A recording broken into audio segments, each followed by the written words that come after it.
competitive teams. But one of the big surprises for me was because obviously I've heard all these big names and seen the highlights, but it was one of the players that really stood out.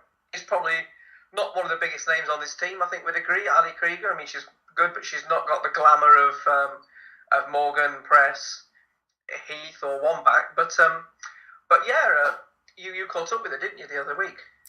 I did. Last January, the U.S. Women's National Team were here in town in Southern California, and I had the great honor of interviewing Ali Krieger, and I don't say that lightly because Kriegs is just one of those players, not just a player, but a person who I have so much respect for. I know I speak for the masses when I say that. Everybody loves Kriegs.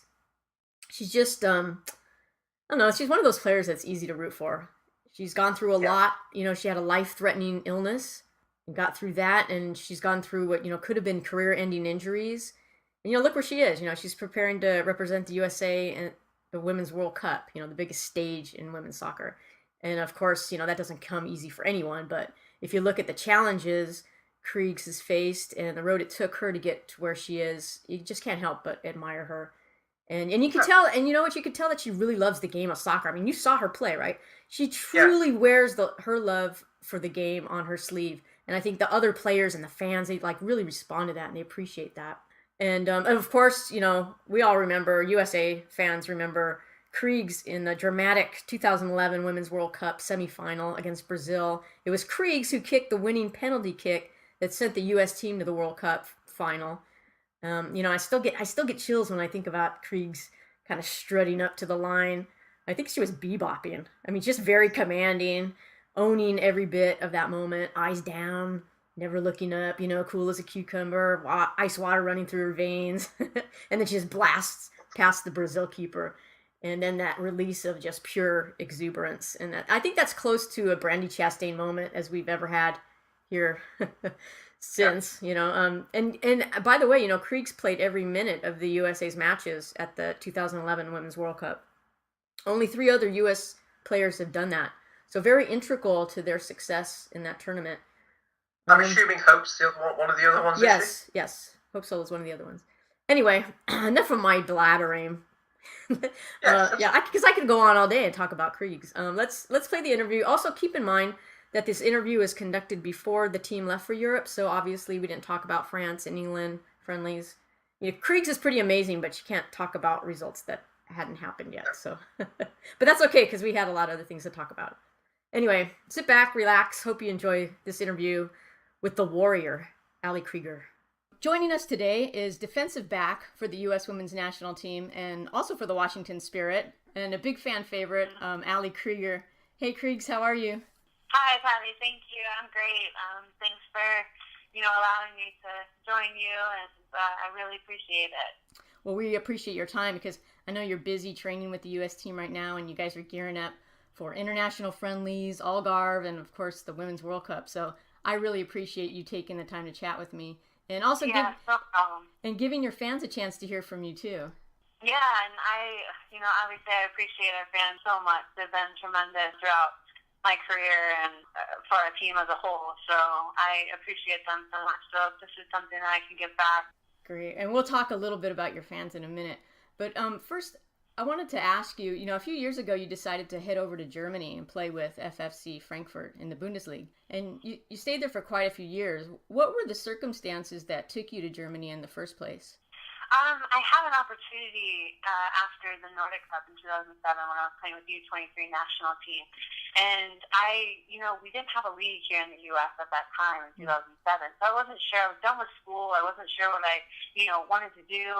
But I did know that I wanted to continue to play soccer, and I wanted to eventually play at the highest level, at the national team. And I thought to myself, well, how can I get there? I don't think playing 77 twice a week with my friends from school would be the best bet. So I said, how can I better myself? How can I not only better myself as a person, but, more importantly as a player? And how can I challenge myself to get to the top level? Mm-hmm. And that was an option that came about because I had a contact that was in Germany who said, there's a couple of European coaches who saw you at the tournament and they want to offer you, a tryout with the club team. And I had no idea about the Bundesliga or any other league that really existed. I knew there was a Champions League, but I didn't know really how or if we were allowed to play in those leagues or in that game. I didn't really know that process at that age. So I chose Germany because last name and my connection there, I felt like there was something there, that I could explore, and I thought was really cool because I had an attachment with my great-grandfather being German, so I felt like that would be a good fit. So I went ahead and had to try out, and they asked me to sign for 2 years. So I kind of just went for it. I didn't really have a plan. I just knew that I wanted to continue to play, and that was my only option. So that's kind of how it all happened. That's very admirable, because if I think of all the leagues in the world, I would think that the Bundesliga would be the toughest league, especially for a U.S. player to go to, because the language seems really hard to learn. The food is really different.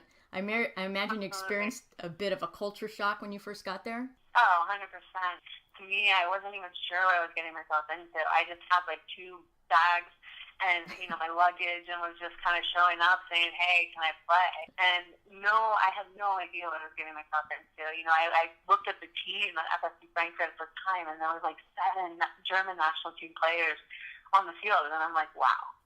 I had no idea. It was Birgit Prinz, Silke Rottenberg, Renata Lingor, Nia Kunzer, Connie Pohlers, and all these players who I had watched for a very long time and watched in the Olympics and World Cup and, from the outside. And I was just shocked that I could have that opportunity to play with them. I mean, Steffi Jones was still there. I was lucky enough to play with her at the fall of that year of 2007, right before she retired. I was kind of in awe, and I had this opportunity put in front of me, and I said, why wouldn't I take this? Why wouldn't I try and learn a new language, try and learn a new culture and a new lifestyle? And I mean, this is so great for me, and it'll help me grow as a person and a player at the same time. So I was very, very happy that I just kind of jumped for it. Yeah, I always like when I hear stateside players going overseas to play, because I think it does. It improves you not only as a player, but as a person too. I totally agree, and I think any player who asks me, hey, how was your time there? I mean, some players don't have the best of times, but some do, and it's how I think the player embraces the culture. Not knowing the language was very difficult for me, but then when I started to embrace it, I started to learn it, I started to force myself to go to classes, 3 times a week, 3 hours a day, intense German, and I started learning the language, and I started learning, my teammates' personalities, and I started growing really close with them. I felt like I was then more a part of the team, more a part of the culture and lifestyle, and I really fit in. And I feel like because I did that, I had such a better time. So you kind of going overseas, it's not just about the football, it's also about embracing the culture and the people and the place. And I think some players who don't do that really miss out. So how has your experience playing in Germany helped your game? Did it change your style of play? Yeah, it did. I mean, I improved so much. My style changed a little bit. I felt like I was challenging myself. That's why I wanted to go. I wanted to play with players who were better than me at the time so that I could get better. I think I had to grow some tough skin, because in America, it's usually if you take a shot and you miss, and so you hit it out for a throw-in, it's like, oh, nice try, nice one, whatever, you'll get it back, or, Yeah. And then in Germany, they just don't say anything. They're just like, what is that? What are you doing? And it's just kind of like this.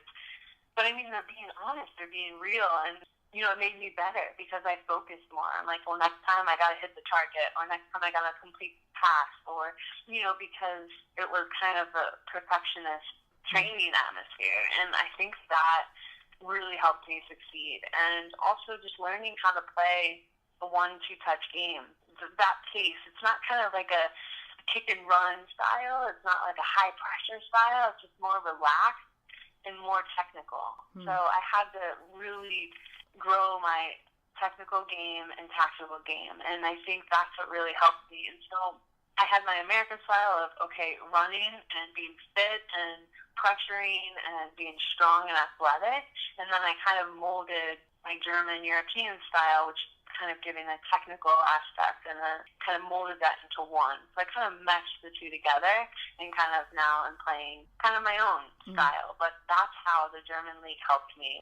So when I think of Ali Krieger, I think of someone who's extremely resilient, because it seems like you've been on this kind of soccer roller coaster ride for many years. Because not only have you experienced great successes, you've dealt with your share of illness and injury. What has kept you so determined and driven you to work so hard to continue to come back and play this game? Because you never quit. No. I mean, that's definitely not in my vocabulary. I love the game so much, and I think I'm so happy when I'm out on the field playing, and I know that I just love learning about the game. I love the challenge.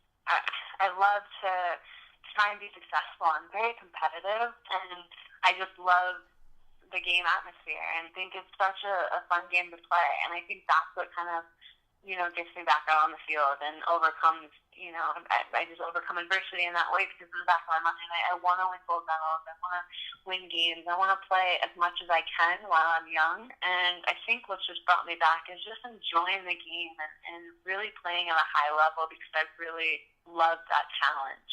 And I think playing at the highest level is just what makes me happy. Or, playing on my club team and just looking around and being on the field with such amazing female athletes and inspiring women, to push me to want to be better is such a good feeling. And it challenges me in more ways than one. And I think that's what keeps me going out there. I'm hoping that all this hard work and determination and overcoming adversity will then work out for us this summer. Yeah. We'll talk about that in a minute. Yeah. On a personal level, what are some of the things that soccer has taught you away from the pitch? I mean, things that you wouldn't have learned anywhere else. At the end of the day, soccer has really... I met my very best friend when I was 7 years old playing soccer.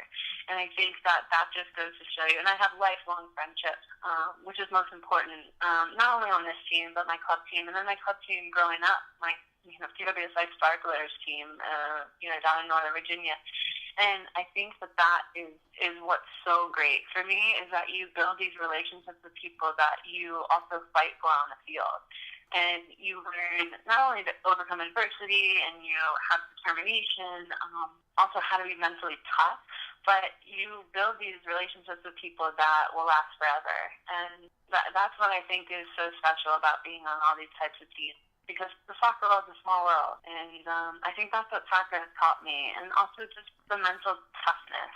I've been through a lot. We've all been through a lot. We have good days, we have bad days, but overcoming adversity and being determined and mentally tough is really what I think soccer has taught me and as a team, to fight through all these years.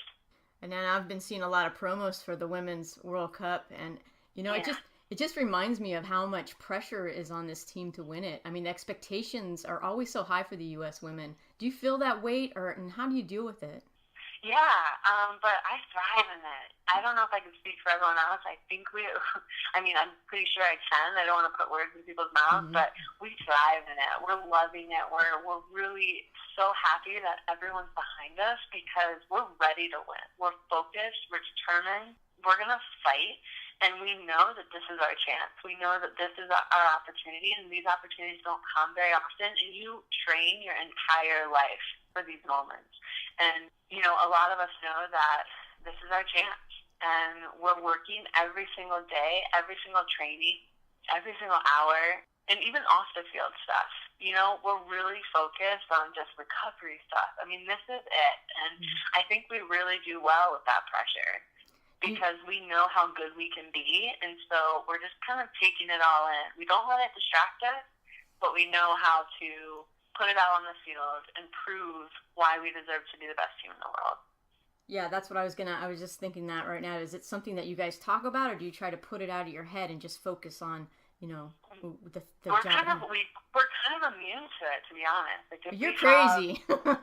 I'm already stressed out over it. Well, yeah. I mean, we're stressed. We have our moments. I can't say that we're not. We don't think about it. We don't feel that pressure. But this is our job. This is what we love to do. So we don't really think of it as that. We think of it as fun. We think of it as exhilarating. And we think, we're competitors. We love to compete. We love to be challenged, or we wouldn't be here. Right. And I think this is why the pressure is good.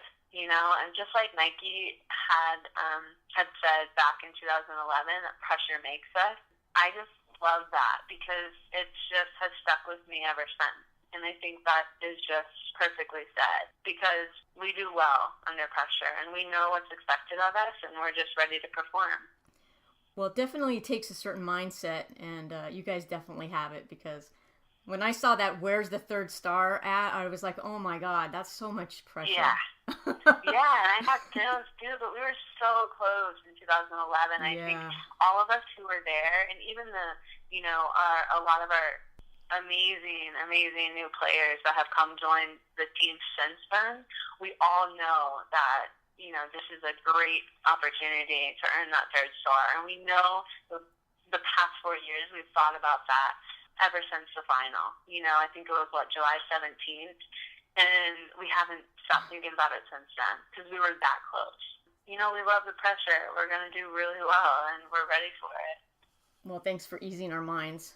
A lot of troubled minds out there right now. But we do have our moments. I don't want to say that we're we don't think about it, but we perform well at this level, and I think that it's when you get here and you're trained as hard as we do all the time, and mentally we're just so into it that it's just kind of, it's there, but we don't really think about it too much.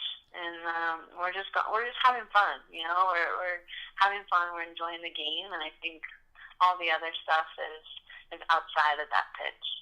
Yeah. Well, I hate to ask this next question, but I'm going to, because your fans are going to be saying, no, don't talk about this. But it seems like soccer's been such a big part of your life since you were a little kid. Have you thought about what you'll do after you hang up your boots? Yeah, I think I've been asked this question, I think 2 or 3 times, Really? in the past year. And I'm like, okay, guys, I know I turned 30, but everyone needs to stop asking me what I'm going to do. You might blame Lori Lindsay for that. Right. I mean, I don't know if I'm going to be a Christy Rampone, superwoman, who's just rocking it at her age, and she's just fabulous. So I don't know if I'm going to be that. But yes, I do think about it here and there. Obviously, I try not to, because, this is what I'm currently doing. It's kind of like asking someone, if they have a really great, 9-to-5 job, and they're, or any other job. It doesn't have to be 9 to 5. But hey, what are you thinking about doing after this? And it's like, well, I'm not. I'm doing this. So I guess I'm gonna try and stay in the game. I love it so much. So I would love to do broadcasting, commentating, or something along those lines. I would love to stay attached in that way. Maybe not. I don't know if I would want to do that full time or not. So then maybe doing something with graphic design, which I went to school for, or advertising and maybe event planning, just something along those lines. I'm not sure. I haven't really carved it down, but yeah. Okay. Well, I try not to think about it too much. Well, that's good. A lot of your fans will be happy to hear that then. Yeah. We won't talk about it anymore. Calm down. So we were talking. Still fighting through. Still fighting through. I know. And does Christy Rampone, does that put a kind of an unrealistic goal in mind? Because she's hitting 40 and she's going. She looks like she's 30 out there. She's unreal. I don't know how she does. She's honestly a superwoman. I don't know. I see her in the gym and at training, and I'm like, she's just getting after it, and everyone's following. She's one of our leaders, and I'm just like, she's killing it. And I look at that, and I'm like, wow, she wants to win another World Cup, and she's leading us to that. And if everyone can kind of mirror her work ethic, we would all be golden. So we were talking about you playing in Germany, and I know you played in Sweden, and of course here in the States. So you've played in a few different leagues. What is your overall assessment of the NWSL so far? Obviously, it's growing, and I'm so thrilled to be a part of it and to support it and help it get to where it should be and where it needs to be, because we have such great players and we deserve to have the best league in the world. And the NWSL will get to that point. It's obviously in its early elementary stages, and I think that we need to just let it grow. We need to just give it a chance to grow and not expect it to be the Champions League level already in year 2.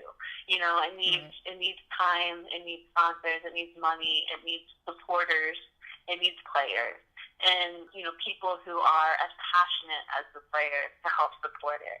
And we already see a huge jump in the second year that, to me, it seems like this league will be around forever. And we want to make sure of that. So, obviously, the foundation with U.S. Soccer helping out tremendously has been a great foundation for us, because we know that they have our backs. We know that they're going to support it and see it all the way through, because they want it to succeed, and they know that we deserve it, and they want to help the women's league here in the U.S. so much. But I think, obviously, it's hard to compare, because the Bundesliga and the Swedish league and the Spanish league and the French league, they've been around for a longer time, you know, and they are, you know, very professional there, and you are allowed to play in the Champions League. You have a DFB Cup game, you have the FA Cup stuff going on, and I think it's just more progressed, obviously, but one huge difference is that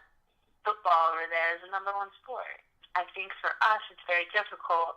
You know, obviously, we want to get to that point, but women's football here in the U.S., you know, isn't as popular, and we're trying to each year kind of make it more popular and get more people interested. So once that happens, I think it's going to be great. But you see the MLS is growing. It took, maybe 5 or 6 years for them to see, you know, revenue.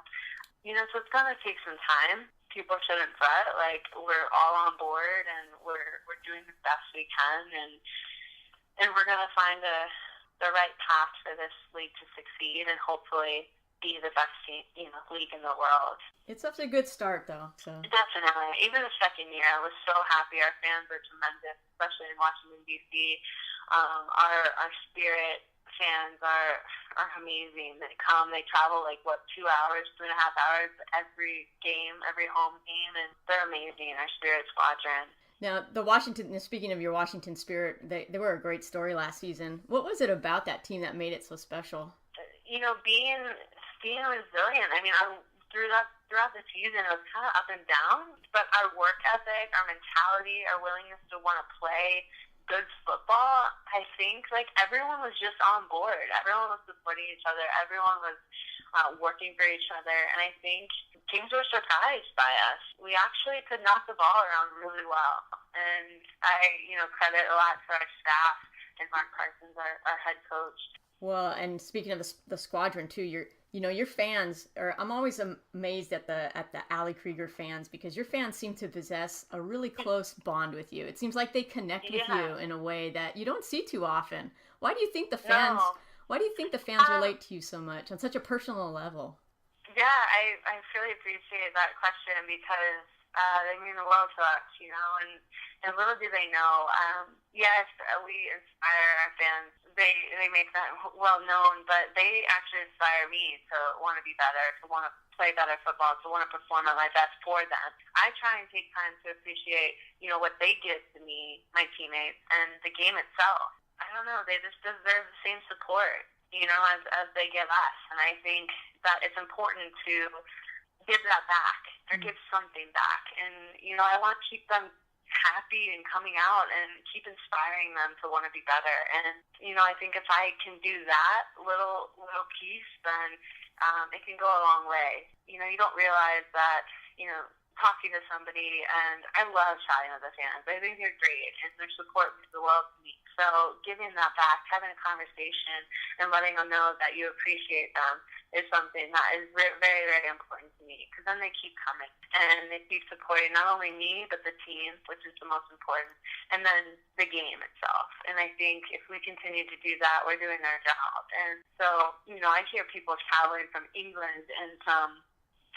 say Ohio or Nebraska or, far places, or even Florida, driving all the way up, or Tennessee. I mean, I've had so many people from Michigan all the way to D.C. to watch a game on a Sunday, and it's so important that you just give a little back. Well, they must feel that from you, because I think they're also very supportive. I would never say anything bad about Kriegs on social media, because they would kill me. You know, But I mean, I think like people need people. You know, we Yeah. need each other. I think of myself. I'm like, I'm a soccer player. You know, like I live for the sport, and I feel like we inspire so many people, and we're such an inspiring group of women, and that's what I want to do. I want to better people. I want to help people help themselves. There are a lot of young kids who listen to our show, and many of them look up to you and dream of playing pro soccer someday. What's the best advice you can give them? Maybe even a piece of advice that someone gave you once that kind of stuck with you. You know, my dad was my coach growing up, and he always would tell me, control what you're able to control. I'm sure that many people have heard this, but it's just been kind of my guide through all my stressful moments, and especially in these like stressful atmospheres with the national team. And you're not always going to have a good day. You're not always going to have a good practice, and you just have to go out there and control what you're able to control. And you know, that's your work ethic and your attitude towards something. And also throughout my injuries, I felt the same exact way. So you can apply it to anything. You can apply it to any workplace. You can apply it to any experience or any opportunity that you have. Just be the best you that you can be in that moment and control what you're able to control, because anything else is not worth worrying about. And so I try, you know, to just stay positive, surround myself with good people, good players, and good friends. You know, and also, like I said before, when I went to Germany, I want to surround myself with people who challenge me and who make me a better person and player. That's something really important, you know, because you're able to control that as well. So that would probably be the best advice I can give. Well, Ali Krieger, such a pleasure talking with you. Yes, thank you, Patty. It was great speaking with you too. I'm hoping everyone will enjoy and come out and support us this summer. For sure. Well, we'll be watching and rooting for you in the upcoming months, especially, in this summer, Women's World Cup. I can't wait. It's going to be so great, and Fox is really behind us, and the fans are behind us, and you're behind us. That's right. I think that this is going to be such a cool experience, and we can't wait to perform. Great. And you guys are just right over the border, so you're going to have a lot of U.S. fans there for sure. Yes, you guys better be there. We'll be there. I'll be there. Okay. All right. Well, thank you so much. I appreciate it. Thanks a lot. All the Thanks, best. Patty. Alrighty. Bye. So that was a fun interview. She sounds like